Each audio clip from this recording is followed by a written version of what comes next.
E a questionar também o movimento do povo de Deus, na graça e a paz do Senhor, para a meditação do povo de Deus, em especial ao Domus Adonai, texto que se encontra no livro do Apocalipse, no capítulo 1, versículo 5 em diante, que diz assim: e da parte de Jesus Cristo, que é a fiel testemunha, o primogênito dentre os mortos e o príncipe dos reis da terra, aquele que nos amou e em sangue nos lavou dos nossos pecados, e nos fez reis e sacerdotes para Deus e seu Pai. A Ele a glória e o poder para todos sempre. Amém. Este vem com as nuvens e todo olho verá, até os mesmos que os transpassaram, e todas as tribos da terra se lamentarão sobre ele. Sim, amém.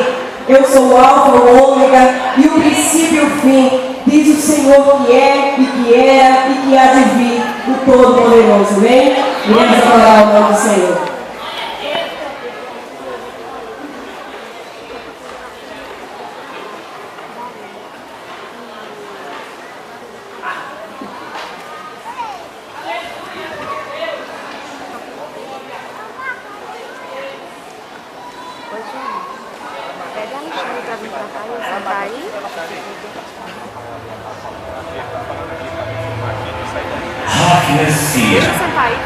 Mashiach Osar Bayamim Ha'aronim.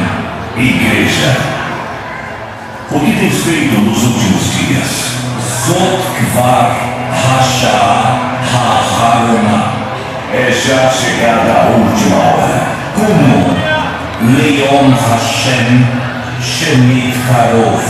Despertai-vos para o dia do Senhor que se aproxima.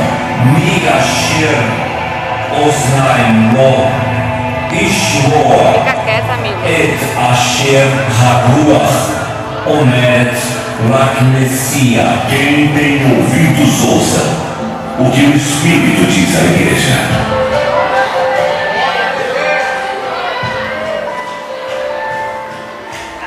Ei, João, escreve as coisas que direi.